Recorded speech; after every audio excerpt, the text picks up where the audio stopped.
इनकी मुलाकात कराई गई। मुलाकात के बाद इनकी प्रेस कॉन्फ्रेंस बड़ी अफरा तफरी में हुई। साथ ही ख्वाजा आसिफ का बयान आया, फैसल वफदा का बयान भी आया। कह रहे हैं कि इमरान खान को तबाह होगी, 20 जनवरी को देखना बंद कर दें। जो आस लगाए बैठे हुए हैं इमरान और उनके साथी, वो होने वाली नहीं है। कादर ट्रस्ट को जमीन क्यों देगा? वो किस चीज के इवज में जमीन देगा? हुकूमत और पीटीआई के दरमियान मुज़ाकरात में बड़ी पेशरफ्त सामने आ रही है। 10 दिन बाद पीटीआई की मुज़ाकराती कमेटी की अडियाला जेल में बानी चेयरमैन से मुलाकात हो गई है।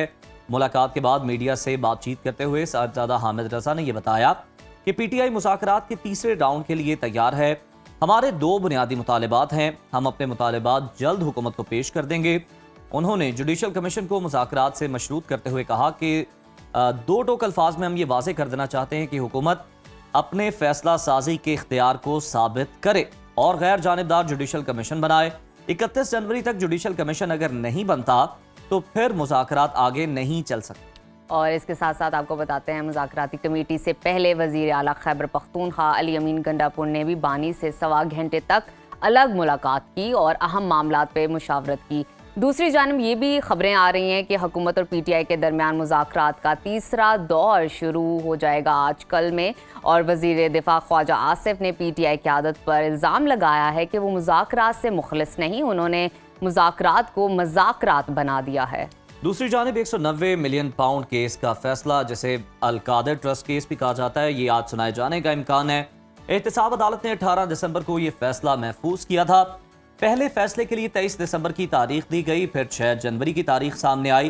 तहम 6 जनवरी को एक बार फिर 13 जनवरी की तारीख दे दी गई। तो आज फैसले का दिन है और 11 बजे का वक्त है।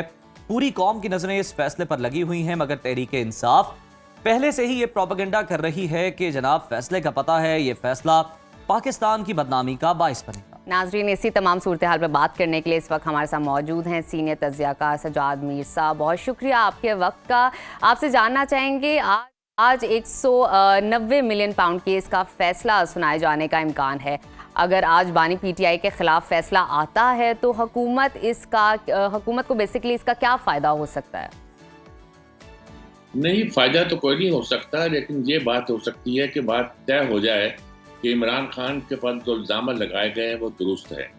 और जहाँ तक नज़र आती है कल की बातें और इनकी मुलाकात कराई गई, मुलाकात के बाद इनकी प्रेस कॉन्फ्रेंस बड़ी अफरा तफरी में हुई और साथ ही ख्वाजा आसिफ का बयान आया, फिर फैसल वफदा का बयान भी आया, जो बाहर से आते ही ये कह रहे हैं कि इमरान खान को सजा होगी, उनकी सूरत ऐसी है और वो अब 20 जनवरी को देखना बंद कर दें। उनको कोई अमेरिका से मदद आने वाली नहीं है, पाकिस्तान के हालात बेहतर होने वाले हैं। ये सारी बातें जाहिर करती हैं कि अदालती निज़ाम के तहत जो आस लगाए बैठे हुए हैं इमरान और उनके साथी, वो होने वाली नहीं है। इस वक्त लगता यही है कि उनका मुकदमा इतना मजबूत है कि उनको सज़ा होने वाली है और उस सज़ा को प्रिएम्प्ट करने के लिए या उसके असरात को प्रिएम्प्ट करने के लिए ये कहना चाहते हैं कि फैसला तो गोया पहले लिखा जा चुका है और इमरान को सजा सुना दी जाएगी। अच्छा, आप कुछ भी कह लें, लेकिन इसके बाद ये होगा कि आप ये तो नहीं हो कहने के पीछे आप ये फैसला गलत हुआ, फैसले को वन साइडेड है, ये कुछ इस तरह की बातें तो प्रोपेगेंडा करेंगे, लेकिन उसके असरात वो नहीं होंगे। उसमें ये जो आपको एक एज हासिल था कि आपके मुकदमे का फैसला नहीं आया था, वो तो बात खत्म हो गई है। आपने उससे पहले प्रिएम्प्ट कर दिया है और आप बात पर जोर दे दिया है कि आपका जुडिशल कमीशन बनाया जाए और आपकी इंक्वायरी जो वाकयात की है उसको किया जाए जी। तो आप उसी बात पर जोर देंगे और इस तरह अपना बयानिया जो है वो आगे बढ़ाते जाएंगे। लेकिन सारे लहजे ये बताते हैं, आपके मुखालफों के भी, आपके हामियों के भी, सबके लहजे ये बताते हैं कि सज़ा तो आपको होने वाली है और अब सज़ा से बचने की कोई सूरत नहीं है। और आखिरी एक हरबे के तौर पर ये बात इस्तेमाल की जा रही है कि चलो भी मुज़ाकरात करो, देखते हैं मुज़ाकरात क्या होते हैं। अच्छा सजाद साहब, शेख वकास अकरम साहब का जिक्र कर लेते हैं। वो कहते हैं कि जनाब सजा तो बनती नहीं थी, बल्कि उल्टा वो ये कह रहे हैं कि अल कादर ट्रस्ट अगर किसी और मुल्क में होता तो जनाब नोबेल इनाम मिलता, मगर यहाँ तो फलाई काम करने वालों को सजाएं सुनाई जा रही हैं। आपको कितना दुरुस्त लगता है उनका ये मौके? उनका यही आवाज़ बीच में कट गई थी, लेकिन आपकी बात जो समझाऊँ यही है कि उनका ये ख्याल कि किसी और मुल्क में होता तो शायद इनके फाइल भाई कैसे होता। आपने एक लिफाफा दिखाया कैबिनेट की मीटिंग में, और लिफाफा दिखाने के बाद कहा कि as if it is approved, आप सब लोग जो इसमें तस्लीम कर लें और मान लें कि ये जो अप्रूव कर दिया गया है।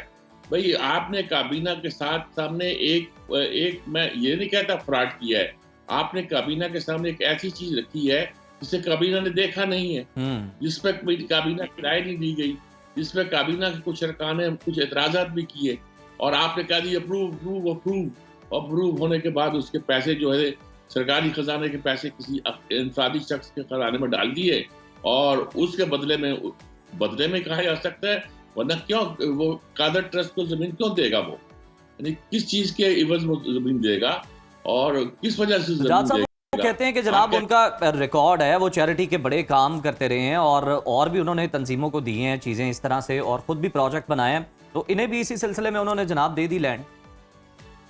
नहीं, वो जो चैरिटिकली काम करते हैं वो तो पब्लिकली करते हैं, तो इनके लिए तो उन्होंने पब्लिकली किया, यानी कि इनके लिए जो काम किया है उसकी खबर उस वक्त हुई है जब इंतजार से हट गए हैं, बल्कि उस वक्त हुई जब मुकदमा कायम हो गया है, और मुकदमा भी वो कायम हो गया जिसमें वो बेनिफिशरी हैं, और जब उनके बेनिफिशरी होने की जिक्र आना शुरू हुआ तो साथ बताया गया कि देखे साहब उन्होंने अपना पैसा माफ करा के ये उधर डालकर उसका हुकूमत को जो फायदा पहुंचाया वो ये था कि उनको जमीन दे दी थी, उसके बदले में ये पैसे जो थे अपने नाम पे एडजस्ट करा लिए थे। तो ये सारी बात एक सीक्वेंस के साथ तय हुई है।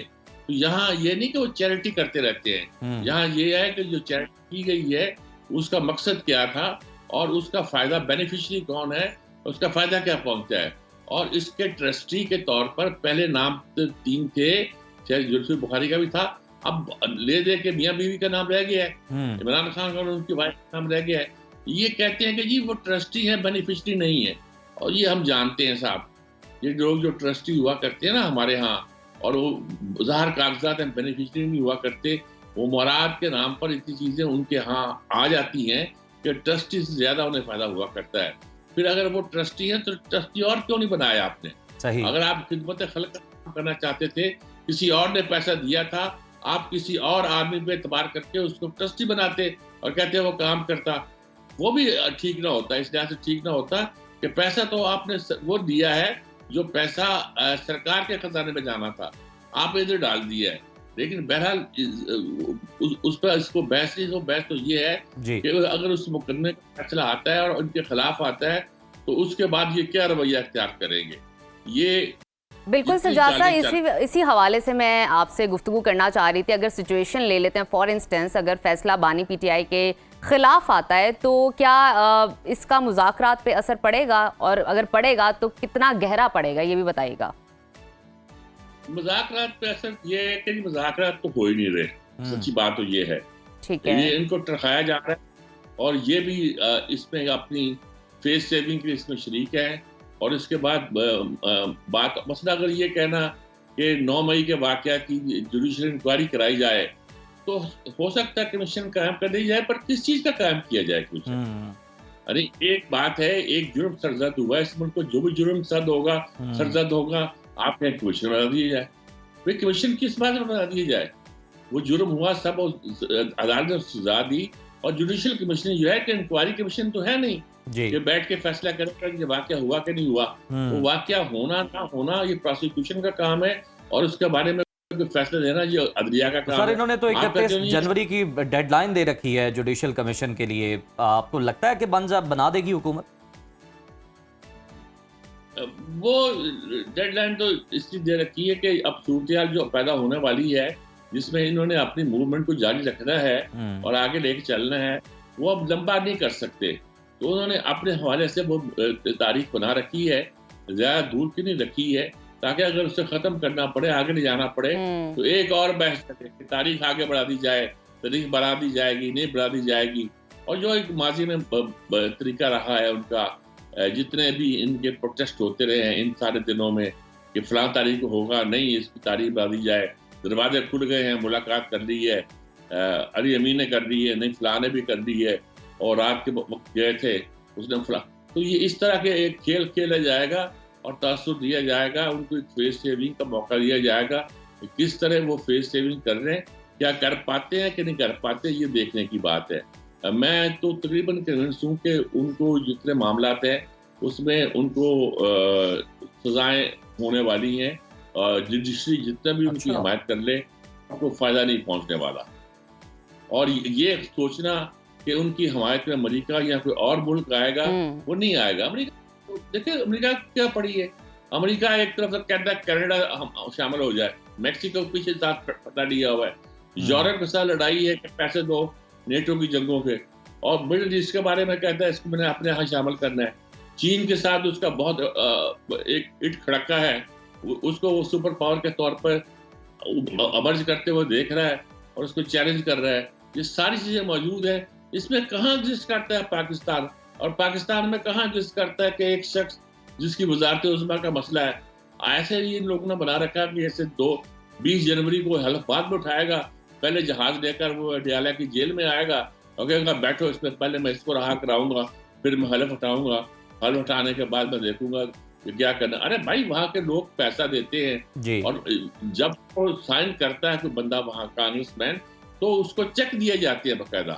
यानी इसके वाकयात हम नकल कर चुके हैं। वहाँ के प्रेस अत्ताशी थे हमारे फारूक हमीद साहब उस जमाने में, जी। कि एक बार इस तरह का कोई ये चीज साइन करनी थी तो लोग चेक साइन कर रहे थे। कहते मैंने पूछा कि चेक साइन क्यों कर रहे हैं? उन्होंने कहा हमारे यहाँ तो यही रिवाज है, इस तरह हम पैसे देते हैं और इस तरह फंड नहीं करना। उनके यहाँ ये जमहूरियत है, हमारे यहाँ ये जमहूरियत का मजाक है। जी। वो समझते हैं कि ये इस तरीके के साथ पैसे दिए जाए, फंडिंग की जाए, तो ये एक प्रॉपर तरीका है और जमहूरियत की वजह शान है।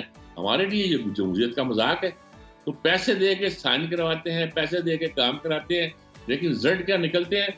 वो उतने ही निकलते हैं। इख्तियार बना रखे हैं, कांग्रेस के तो सिर्फ इतने इख्तियार आते हैं, प्रेसिडेंट के तो इतने हैं, फलां के तो इतने हैं, और आखिर में जो होता है टाइम टाइम फिश, वही होता है जो वो चाहते हैं, जो वो दुरुस्त। करना चाहते हैं, तो वो दुरुस्त समझते हैं। बिल्कुल ठीक है। बहुत शुक्रिया सजाद मिर साहब।